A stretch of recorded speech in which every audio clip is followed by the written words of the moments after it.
held in Kisumu County, and as Elizabeth Atieno now reports, the government seeks to revolutionize conference tourism in the country from the summit, which will be held in May this year. The construction of the 1.2 billion Afri-Cities Convention Center located at the Mamboleo exhibition ground in Kisumu is 36% complete. This construction is costing about 1.4 billion. But on completion, because this is phase 1, there's a phase 2 that is coming, which is called the outdoor amphitheater for people to, children and other people to utilize. It will cost about 1.8 billion. So far, the government has put in 1.2 billion for the construction of this convention center.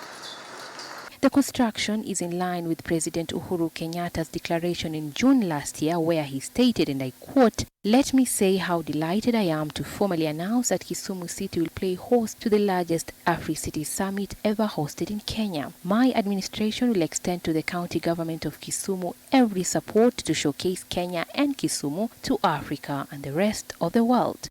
The facility, which according to the Afri-Cities Conference Secretariat will be ready by 1st of April this year, comprises of a main auditorium, 15 breakaway rooms, 16 exhibition spaces, a VIP lounge, an amphitheater, a cultural center, health center, press rooms, a picnic area, and a children's park.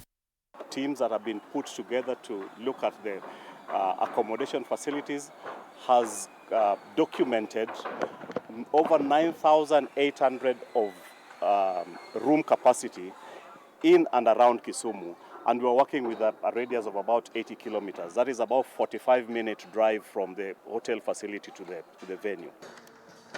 The conference, set to host over 8,500 delegates, will be held from the 17th to the 21st of May this year to discuss the role of intermediary cities of Africa in developing resilient and sustainable urbanization in Africa, cognizant of the fact that by 2050, the bulk of African population will be living in cities.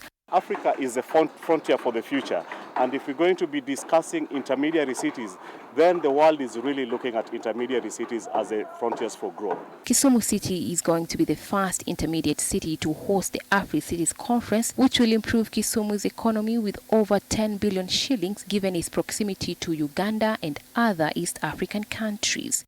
Afri-Cities and after is going to be a big game changer in the economy of this region. I know for certain that there's already investment flowing into this region because of Afri-Cities and because of the infrastructure we see happening. The government has assured guests arriving in Kisumu either by road or air a smooth journey following the expansion of the Kisumu International Airport and a number of roads in the county. So it's better for the Kenya Airport Authority to expand the airport early now, noting that the passenger load coming to Kisumu, the number of aircraft coming, is increasing. Project to expand Kisumu International Airport will be completed within 90 days at a cost of 240 million shillings. Afri-Cities is the United Cities and Local Government of Africa flagship Pan-African event that is held every 3 years in one of the 5 regions of Africa. The 8th edition of the summit was held in Morocco and was attended by a total of 8,300 participants from 77 countries, 3,000 being locally elected officials, 20 ministers, 84 exhibitors, and 40 partners. The summit had a total of 150 sessions. Elizabeth Atieno, TV 47.